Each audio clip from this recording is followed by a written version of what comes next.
Here we go. My name's Todd. This is Cathy. Welcome back to another episode of Zen Parenting Radio. This is podcast number 768. Why listen to Zen Parenting Radio? Because you'll feel outstanding. And always remember our motto, which is the best predictor of a child's well-being is a parent's self-understanding. On today's show, we're going to discuss a blog. Is that what I call it? A blog? It's not a blog, honey. It's a Substack. It's a Substack. My sweetie has a Substack, and you come out with it every Friday, and I thought it was really good. And Thanks. There's a lot of people who I just looked at the circle, and there's a bunch of people that commented on it. Yeah, I've gotten a lot of already. emails today. Hey, do you think you could turn up my earphones a little bit? Because I can't really hear you in my earphones. Hello, that- hello. Okay, is thank that you. better? Much better. Yeah, so what is Team Zen, you may ask? If you listen to the show, you know what it is. But if you're new, it's a community that Cathy and I have created. It's kind of a VIP, I guess, for Zen parenting podcast listeners. It's $25 a month. And it's on an app. It's on an app, and you can cancel at any time. Easy to use. It's Zoom with Cathy and I, live Q&A. Mhm. It's a community. It's a women's group. We have a Zen Money micro community. I'll send you a pair of warm, fuzzy Zen parenting socks or a t-shirt. So just check it out. And if you don't like it, you cancel. $25. Who They're cares? gonna like it though, because They're gonna it's an app. I love it. I love I'm it. on it all the time. So this is going to be a short one, at least we think, even though Cathy is shaking her When head. Todd and I talk about that we have to do a show because he's traveling, so we have to fit in a show. Yeah, we're recording on a Friday He'll afternoon. say, let's just do a 30-minute one. And it's not the time that we need to focus on. It's us just getting downstairs to our studio and doing it. That's what's the hard. It's kind of like getting up and going to a yoga class or going to the gym. You don't need to figure out how long you're going to stay. You just need to get there. I'm figuring it out. I know, but you always say that. You're like, we'll do it for 30 minutes. It's going to be a 30-minute Have we show. ever done a 30-minute show in No, our but lifetime? Today is the day. All right. But first, you and I were having some drinks last night, Mhm. watching YouTube, and let me see if I can find the one that spurred us on. Get close to her. Oh, sorry. Thanks, babe. Let's just go ahead and I don't know if there's a beginning to this song. Sure there is. It's so good. Sounds like Billie Jean. But then it's got this little special thing goes, diddly.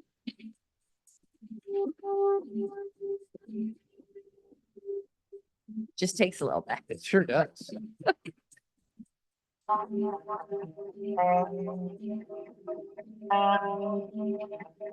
Can I fast forward to the good Todd, part? You can, but I want to say something Yeah, go because ahead. you're saying that we started talking about this last night, but this is not true. Oh, Skylar and I were driving in the car, and Skylar and I listened to a lot of yacht rock. It's Yeah. just something we do. Yeah. And this song came on. Yeah. And Skylar said, I'm gonna blow ahead. the whole Go ahead. topic here.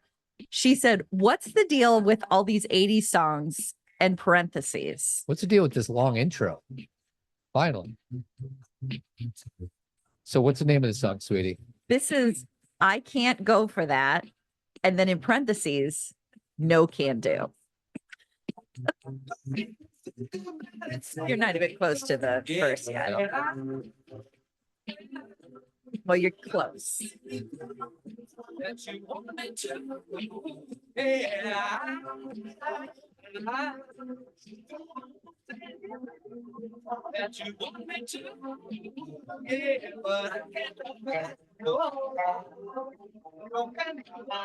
No can do.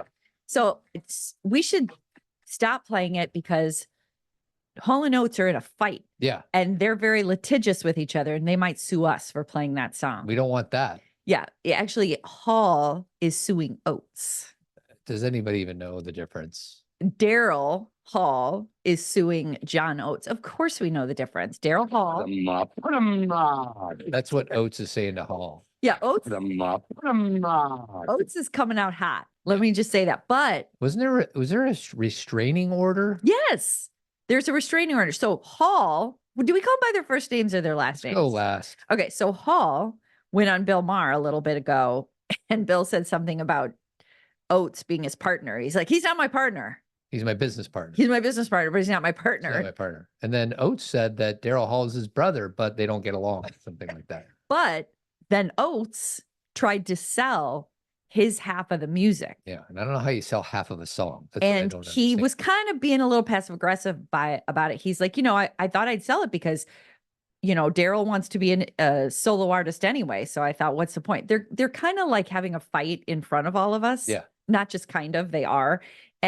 But that's beside the point, because this doesn't answer the question why they put a parentheses in the title of their song. So this podcast is being brought to you by Songs with Parentheses. You ready for the second one? I am. Your gas. He much reporter travel Trump, Kevin Crop. Look at that little plane. 5, 7, population coming. Shake yourself, shake yourself. Don't need just in your heart. It's the rest of the reverend, it's the right. Right. Slam right. Phoenix, pretty sight. It's the end of the world as we know it. It's the end of the world as we know it. It's the end of the world as we know it. I feel fine. It's the I Feel Fine. You're playing a lot of the song. Well, I'm trying to get to where they put the I parentheses, know, sweetie. we're only supposed to play cuts. Yeah, that's a cut. Nobody's going to replicate our version of us talking over 45 seconds of an REM song. Well, I just am trying to be protective of our show. Okay, babe. So I don't know why that song needs an I Feel Fine parenthesis. Well, in a way, I think in that case, even though I still don't agree with songs with parentheses, I'm just going to go on the record as saying that I don't think it's necessary, and I don't know who decided to do it. But in that case, I think they're kind of being ironic because it's like the title is "It's the End of the World." Yeah. And then they're like, "But I feel fine." Yeah. So, but that's so the ones that are really dumb, play one that's really dumb where it's like, do the I think it's Otis Redding song. I don't have that one queued Okay. up. What about this one? Okay, this is perfect.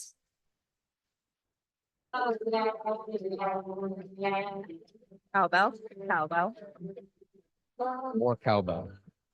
I can hear it in the background. So, you guys, this song, so everybody's like, oh, I know that's Blue Oyster Cult, right? And we just call it Don't Fear the Reaper. That's not the title. The title is The Reaper. Yeah. And in parentheses, it's Don't Fear. Why? Just call it Don't Fear the Reaper. Like what business person or person in the studio is like, you know what, let's put these first two words in parentheses. What about this? This last one was even better than the first. Well, it's just that I find Gene's cowbell playing distracting. I don't know. If I'm the only one, I'll shut up. No, it's pretty rough. I can pull it back a little if you like. Not too much, though. I'm telling you, fellas, you're gonna want that cowbell. That it doesn't work for me. I gotta have more cowbell. Blow this for us, Gene! Jimmy Just laughs through the Jimmy whole thing. Fallon is just laughing. So anyway, that one is an example of why are we doing this? Yeah, just why? Why are we? Do you have any others queued up? I got one more queued up. Okay. And you're probably not going to like it, even though it was on your list. Okay, let's hear it. Let's go here. When I come home, I know I'm gonna be the man who comes back home to you. And if I go, well, I know I'm gonna be the man who's going over you. But you do 500 miles. What? 500 more. So I obviously had to do like a tiny bit of research about why people put parentheses in songs. What'd they because say? They're so frustrating to me. Because a lot of times they want to make sure the hooky part of the song, the part that's the hook, is in the title somewhere so people don't misunderstand what the name or what the song is. So that one is called, it's actually not on my list, but we know this song by the Proclaimers. Oh, It's called I'm Gonna Be. I'm Gonna Be, and then in parentheses, 500 miles. Yeah. So it just reminds people, like I think Beyonce's song, Single Ladies. Yeah. In parentheses, it's put a ring on it. Yeah. So it's the hook, even I think single still, ladies is the hook. me too. Oh, the single ladies. Oh, the single ladies. If you like it, then you should have put a ring on Yeah, it. single ladies is the hook. I know, but like maybe there's different hooks in the song, but that is usually their reason is they want to make sure that people understand the song. But Yeah. like another dumb one, I put this here, but you didn't play it. Gimme, gimme, gimme, the ABBA song. Do you say ABBA or ABBA? If you want to say it right, I'm sure you say ABBA, but I say ABBA. I know it's frustrating. I've liked them since I was little. I've always struggled to say. I struggle when people say Aunt Ruth instead of Aunt Ruth. Yeah, I say aunt. Yeah, and I think it's a Midwest thing. I It think a lot is. of people say Aunt Edna. Sweetie, Yes. who's Aunt Edna? She's in vacation. She sure is. They put her on the roof of the car. But anyway, in that song, Gimme, Gimme, Gimme, in parentheses is A Man After Midnight. Mhm. So you're just basically giving us the whole chorus. Yep. Like, and does putting parentheses A Man After Midnight make us want to listen to the song more? Or didn't we know because they're already saying gimme, gimme, gimme so much in the song? I just don't get it. Good question. It's sweetie, this is what we referred to as a hot take. Yes, this is your hot take. I told Todd not to steal this hot take from me because it was mine. What about Aunt Edna? See you again. You remember Clark, don't you? You were the ones that sent me the fruitcake for Christmas. It made me so sick. Oh, I'm sorry. We thought you enjoyed fruitcake. You enjoy throwing up every 5 minutes, Claude? Clark. I thought so. Thought so. Good old Aunt Ginny. Okay, total. Todd, that's like a deep cut pop culture reference. That's right. And I appreciate whoever got my Aunt Ginny reference. Do we need to explain? No, let's let them just sit on it. Okay. Potsy. So There's there's another one. That's- See, that's not as these deep. are we're not spoon feeding you these things. Yeah. Okay. So in my hot take of not understanding, I am going to offer one song where it makes sense to me why they did parentheses. Let's hear it. Are you ready? I'm ready. I put it on your list. Okay. I didn't know which one was It was the important. very last one. Okay. Okay. The song is by Frankie Valli and the Four Seasons. Okay. Okay. And the song title is December 1963. Yeah. In parentheses is Oh, What a Night. Mhm. So that is the hook of the song. Yeah. And that makes sense. yeah, like, but I still am like, why don't you just call it Oh, What a Night? But maybe somebody had their heart on calling it, Yeah. December. There's got to be a story there. Are Don't you you can think? play it. I'm going to play it, but I want to find The chorus. where is it? Oh, it's not playing. Oh, you know what? I'm Mm. playing it on YouTube. Oh, no, there it is. No, it's not playing. I don't know. So maybe Frankie Valli's mad at us that No, we're no, ripping it's- on the parentheses songs. Here we go.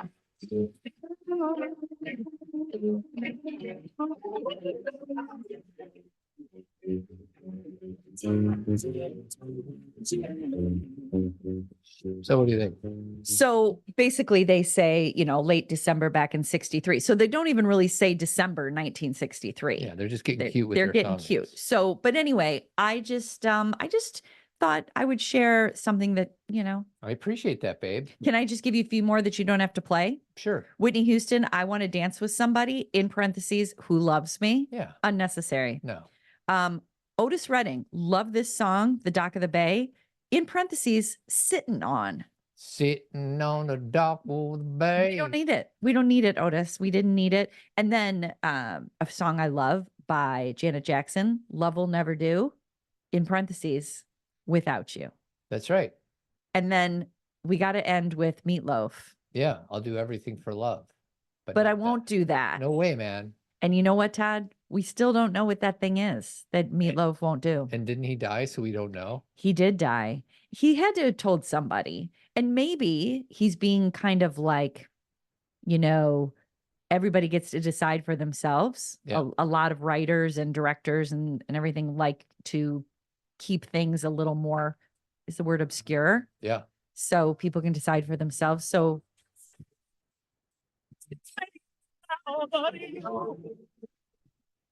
As long as the flags are flying, as long as the stars are burning, as long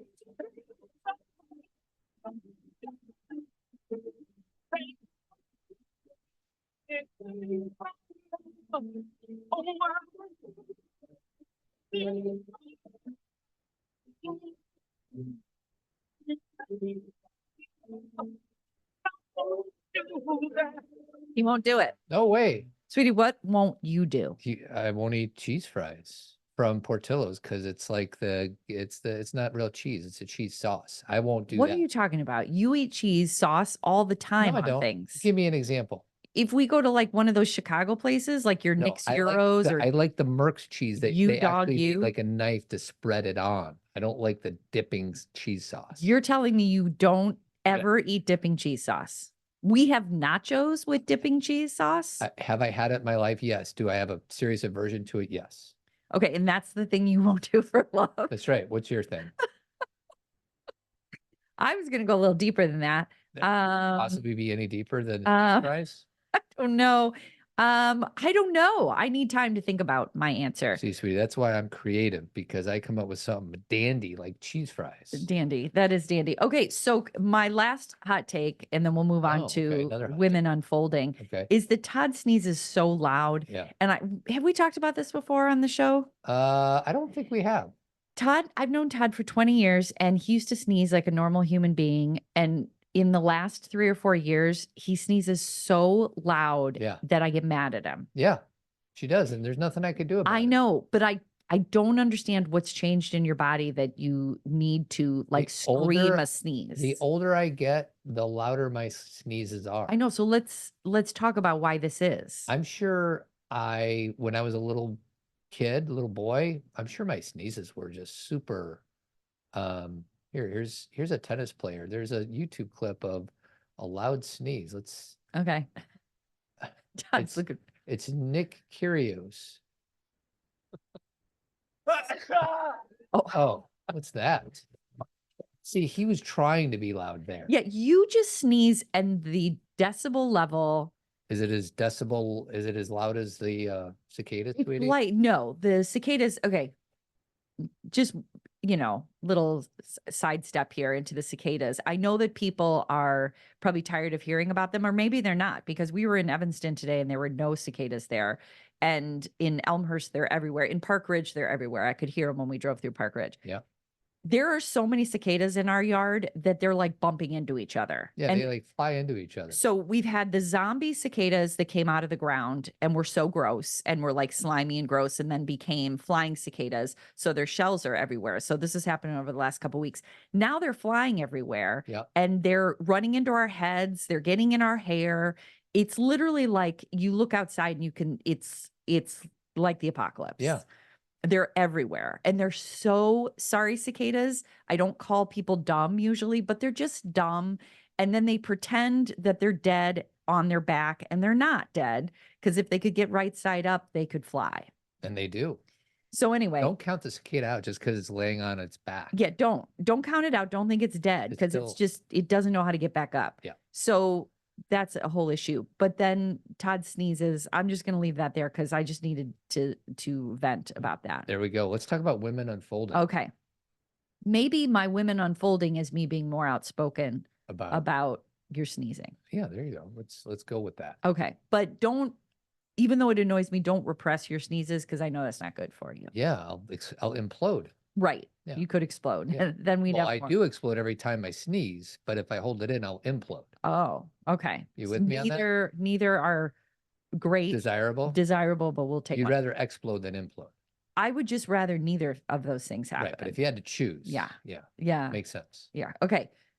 So I wrote a Substack for last week, and it was called Women Unfolding. And I have this thing where when I'm with people, I get visions in my head, like I see things in pictures. I think a lot of people do. It's sometimes we see with words, sometimes we see in pictures. And so something that I had been thinking about is how when I'm with women, it's like they're unfolding. And then I was in the shower on Monday and I could kind of see the whole thing written. I was like, I know exactly how to say this. Yeah.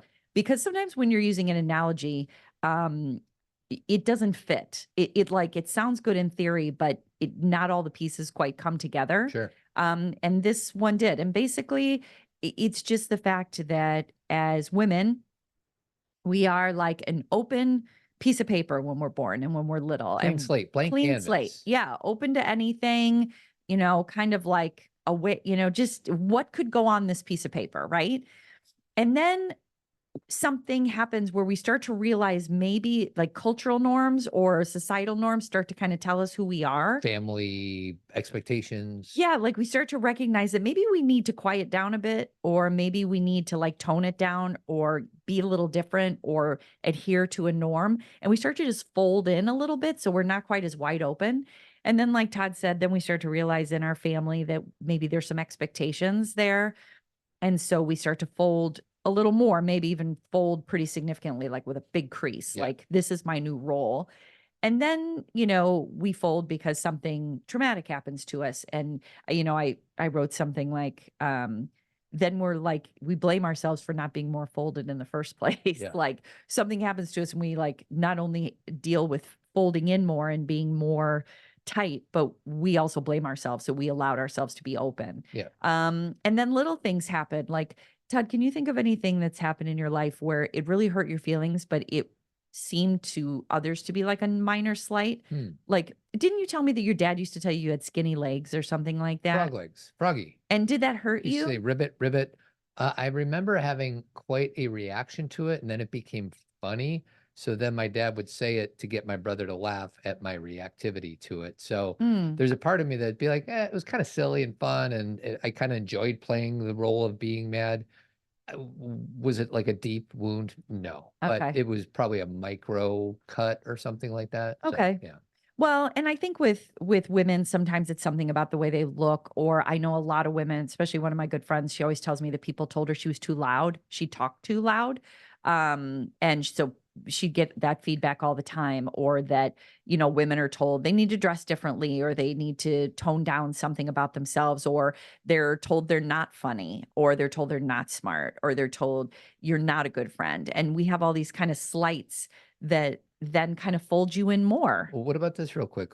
The whole idea, if you're not smart, of course, that's a cut, but I can see the opposite of being true. Like, oh, you're so smart. You got all A's on your report card when you're in 5th grade. And then you bring home a report card when you're in 6th grade and you got 2 C's, 2 B's, and 2 A's. And all of a sudden, like, oh, no, I'm supposed to be the smart one and I'm getting B's and C's. So that's another fold. it's almost like it doesn't necessarily have to be cuts. It could be compliments. It can be. It can be if it's a compliment that is keeping you contained. Yeah. Because why I like the visual, and if you go to the Substack, you can see the pictures with it, so you can kind of see the visual as you read through it.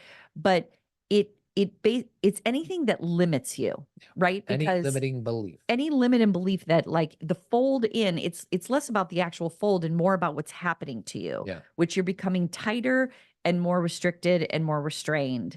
And the last picture that I use in the Substack is like the tight. Think about when you fold up a piece of paper and it's so tight that it can like, it has no purpose anymore. Like it can barely move. Yeah. There's nowhere else to fold it. And I talk about the whole reason I did this is a lot of times when I'm talking to women, this is sometimes where they are. Yeah. They're so tight and restricted, and they're so hyper vigilant, and they're so intent on never being hurt and never being wrong and never having someone tell them that they're not good enough, that they've completely restrained themselves so nobody could ever say that about them.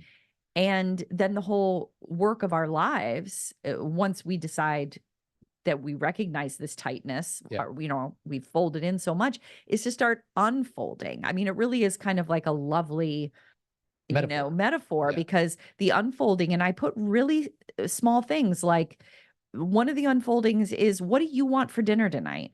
Because especially as a woman and a mom, we may have something we want for dinner, but we'll be like, whatever you want, whatever restaurant you want to go to, whatever the kids want. And we don't even really anymore know what we want for dinner. Right. One of the things that Todd and I used to talk about a long time ago, when the kids were little, I was telling him on the show, I said, I never eat. Yeah. And because I help the kids get their food, and by the time they're done eating, my food is there, but they're maybe need to be taken out of the restaurant, or, they need to go to bed, or they spill something, and I'm never eating with the family. And Todd said, well, he's like, well, I eat because if I don't eat then my food will get cold. Yeah. And I was like, dude, I think that's from podcast number 1 or 2. it really is. Cause I was like, Todd, my food's cold all the time. Right. I was trying to explain to you why I didn't want to cut the food up for the kids because I like Right. my food hot. And I think and this is a terrible argument, by the way. Right.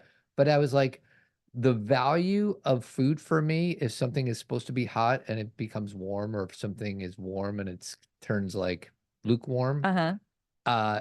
the utility of my meal plummets in a way. And this isn't right, but I feel like I'm more sensitive to cold food than you are, which is totally a made up story.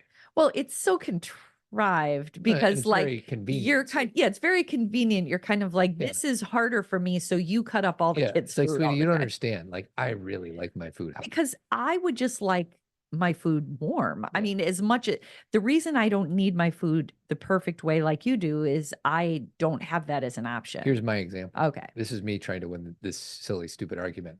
When we have pizza and, if you're eating for about 10 or 15 minutes and you're conversing and you're having a drink and all of a sudden you're 15 minutes in and you realize the pizza was hot, Mm-hmm. but now you're on your fourth piece and it's starting to get cool. Uh-huh. I will put it in a microwave for 15 seconds, whereas you won't. So I could also call you high maintenance. For sure. I am definitely high maintenance when it comes to hot food. And sometimes when I get a burrito, I put it in the microwave. True. So sometimes, but I mean, pizza, I like cold pizza, whatever. So that was a side note, That was a side note. about, the food. What was Yes. I talking about? Oh, so anyway, women don't know what they want to eat sometimes. And then I say, like, are you sitting in a chair that's comfortable to you? Sometimes women aren't even aware of what their body feels like. They're so used to being like, for example, when my girls would come into our bed and sleep at night, if I could get them to fall asleep with my arm around them, I would allow my arm to go numb because I did not want to move them. Yeah. Or if I was nursing them, I would allow me to be in the most uncomfortable position because them falling asleep was more important. Yeah. And you just allow this discomfort because it's better, because you're in a caretaking mode, and it's better to like have everybody quiet and calm than it is to be comfortable. It's understandable, and it's not something that we can necessarily change when we're nursing or sleeping with our kids or whatever. But we start to just make that our kind of modus operandi, Yeah. where we don't notice we're You expect uncomfortable. to be uncomfortable. Correct. And so sometimes, people will be like cold in my office or uncomfortable in a chair when we're talking or whatever. And I can tell. And so I'll ask them, are you uncomfortable? And they'll be like, yeah, but I didn't want to bother you. I'm like, I have 3 blankets right here. And there's also another chair. Mhm. Like, it's okay to be comfortable, and it's okay to ask to be comfortable. And I know these are things that we need to practice, right? And this is not an all women thing. This is just these little things I've noticed. And I notice it in myself. This is not other women. This is myself too. And also, driving, and instead of listening to another podcast to make us so great, you can keep listening to this right now, but turn it off and listen to a song you like, and like stop at the lemonade stand. We think we're in a hurry all the time. Like we have places we need to go. We're not always in a hurry. Right. We just think we're always in a hurry. Because we're so used to it. Exactly. Yeah. And we're like, no matter what we're doing, I have to pick up the food quick. I have to drop my kid off quick. I have to go to Target quick. You don't actually have to be in a hurry all the time, but we don't consider it. And then the bigger things, saying no to somebody, growing your hair, cutting your hair, doing something new, stop doing something that you don't want to do anymore. Like these things where I always like to write, choose our choices. Yeah.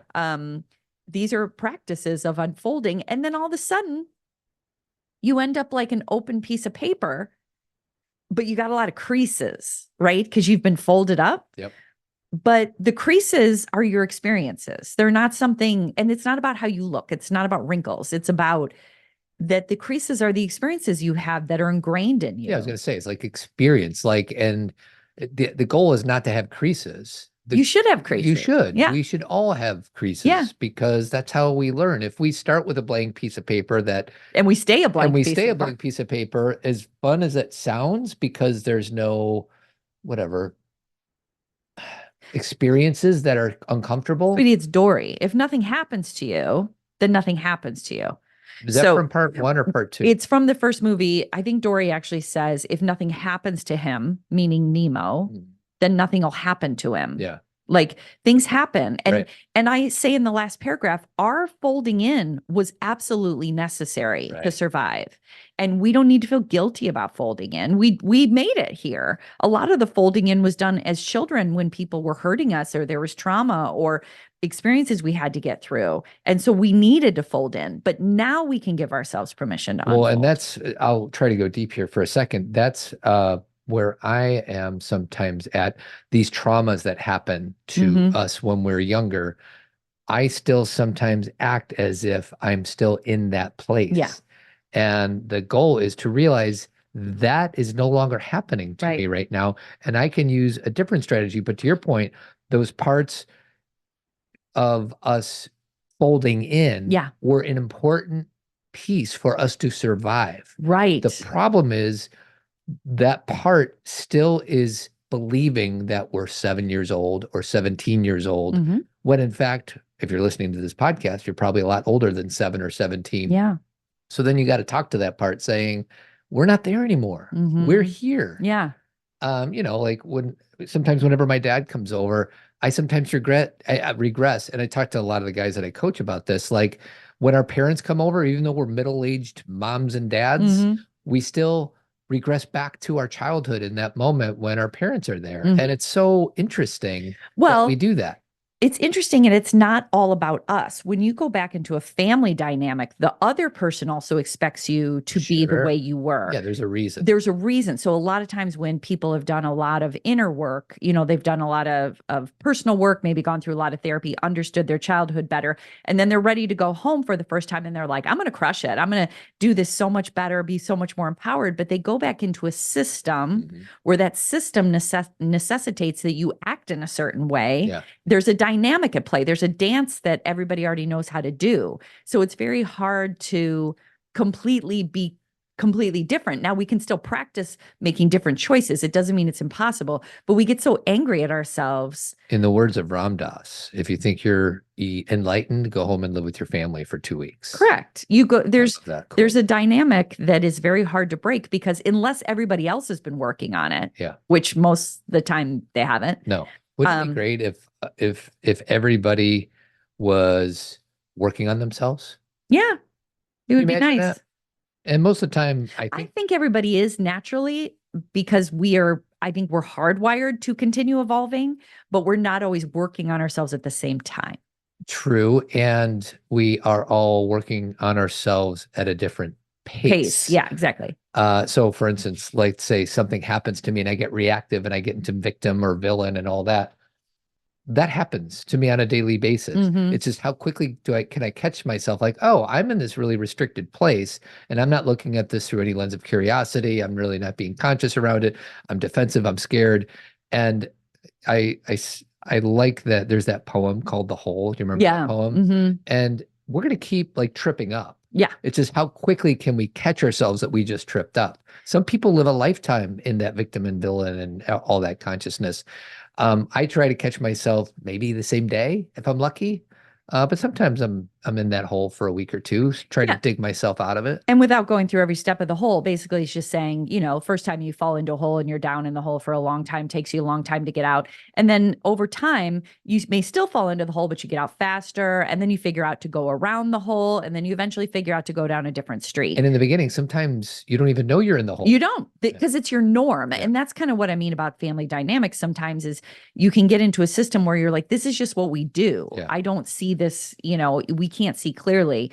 But the whole thing, that I wrote ended with, we're all creased up, but that's wisdom, And right? that's beauty. It's kind of That's like beauty. an older person who's wrinkly and has been on this earth for 90 years. Yeah. Like they got like sometimes I think of like my Uncle Bill who passed away years ago, like his hands, my hands are starting to look like Mhm. old man hands, Mhm. not like they will 20 years from now.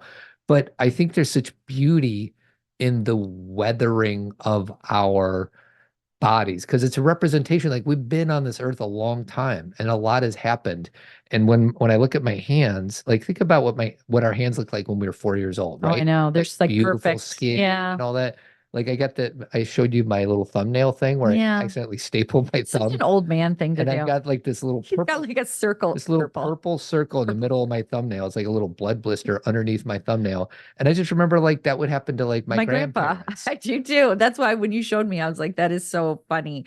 And I agree with you. Like spiritually, I agree with you. I think though that there is this thing with, yes, being weathered is something to, admire, and that it demonstrates a lot of experience. Mhm. I think it's easier for men to say that than women. Oh, so say more about that. Well, I think that a woman can never look weathered. Oh, got it. Men can Like go. Harrison Ford looks sexy when he's 65, but Look at George Clooney. the Look at female version Correct. of Harrison Ford looks like an older woman. the expectation of women is to never look weathered. And now, do all women follow that? No. Some women age gracefully and it's beautiful and it's admired. It's not, again, this is Yeah, no, I get it. There's a double standard there. yes. There's Because do you really find a weathered woman attractive?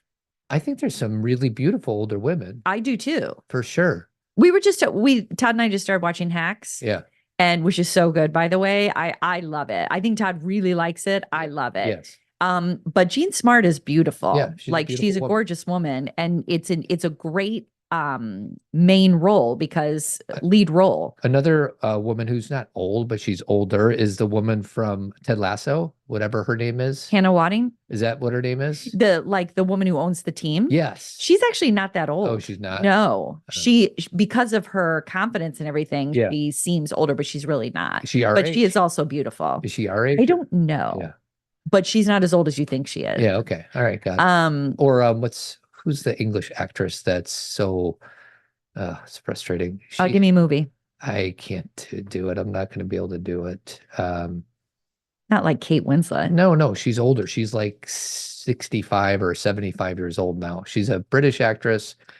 Oh, Helen Mirren. Yes. Yes, beautiful woman. Beautiful. Yes. Yeah. Meryl Streep. Yeah. And again, we could roll off all these actresses. It's not just about being a celebrity. And a lot of times it's not about the pictures that you take, but when you know somebody Yeah.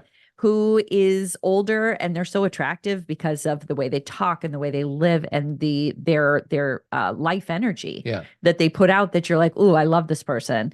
Not everything is about that. Right. Like, aesthetic. and I guess one more step about beauty being in the eye, beauty is in the eye of the beholder. Mhm. We watch Love on the Spectrum. Love on the Spectrum, and there is that woman with Downs. Kate, is that her name? Todd loves Kate. She was in season 2. Is that right? She's in season 2 because she's Tanner's She's date. probably in her 20s or something Mhm. like that. And I just think she's a beautiful woman, beautiful spirit, beautiful everything. And it's because of her spirit, I think she's a beautiful woman, right? Yeah. So there's all these different versions of beauty, and I know. we have this really narrow thing. Can I go ahead, you finish, and then I want to just talk a little bit about the male perspective on the folding pieces of paper. Sure. Oh, I would love to hear that. Well, I was just going to end by saying I agree with you. And I think most people who are aware enough realize that about beauty. I think that most people who have done even just a little bit of self-work, they understand that beauty is bigger. I think very cynical people believe that, the whole saying that, that's what ugly people say. Yeah. You know what I mean? Yeah. Like very cynical people can only adhere to that model of like physical beauty. But I actually, I'm working on my book, and something that I just wrote today was about how young girls need role models of women who are older and enjoying their lives, not about women who are 45 and look 30 Yeah. and have no wrinkles. Not that that's a problem per se, but that's not what young girls need. Right. Young girls need to look up to older women and know that there's things to look forward to, Yeah. not just because they've had 10 surgeries, but because they enjoy their lives. Yeah. And that's the kind of role modeling that girls are like, okay, maybe being 40 is not that big of a deal because this person seems pretty damn happy. And, these are the kind of things as far as beauty goes. Didn't Oprah and other famous women say their 60s were their favorite decade? Absolutely. I mean, Maya Angelou said her 80s were her favorite. Like, we used to talk about Oprah all When was the last the time we mentioned time. Oprah on We this haven't podcast? talked about it. I'm telling you It's been guys, over a year. if you go back 5 or 7 years, she was always being talked about. So Todd, tell me about men unfolding. So I wanted to make sure I saved this for last because I think it's your women unfolding thing, and I think that'll be the title of today's podcast. But our version of that is the man box. Okay. So what is the man box? The man box says men are only allowed to be angry. It's the only emotion they're allowed to express. Their values based upon how many trophies they have and their to be an athlete, or how much money they have, or how many partners they have sex with. And it's so limiting of what it means to be a man. You. It boxes us in. And I just want to double down on the idea of the emotional piece. Like, I think if there is one thing that limits us guys more than anything, is our cultural conditioning that we can't be vulnerable, we can't be soft, we can't be scared, we can't be sad, we can only be angry. Yeah. And so I think that's my version of that as guys. You know, I was just doing a lot of research on autoimmune disorders, because you know that 80% of the people who get autoimmune disease are women. Yeah. So that, I mean, that's crazy. And there's a lot of reasons. There's some science behind it of, you know, genetics and our X chromosomes. There's some science, but there's also this other piece that it's about what women keep inside, and that the stress that they feel and the amount of caregiving they have to do. And then one of the biggest pieces is the anger they don't share. So it's so interesting that women are like, you talk about imploding, feel all that anger inside, and men are, all they can share is anger. It's such an interesting. Well, and it's funny, maybe the autoimmune is over here for the women, and I know women struggle with drugs and alcohol and addiction and all that, and suicide, but I'm guessing that the despair is more lands on the side of the male, because they are hopelessness, loneliness, suicide happens more for men. But I think I heard somewhere that there's not as much of a disparity between suicide between men and women.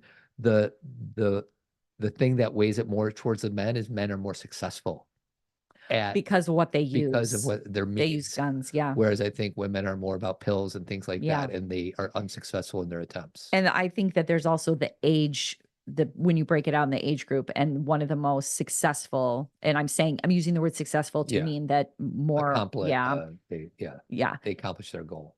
Is in that age group of like 45 to 65 or something like that. And a lot of that's because about retirement, divorce, value, like children leave. As soon as guys retire, they base their value on a paycheck, and when that paycheck stops and they stop going into work, they get lost, and like, what's life about if they lose their partner a lot of times too. Divorce is a huge thing, because once and again, a lot of men get remarried, but again, this is just so with the man box, what is your unfolding then? Like, because for women, if we're the open piece of paper, and again, this is just my analogy, I don't know that anybody else will use it, but for men, you guys are trapped in the man box. So how do you get out of it?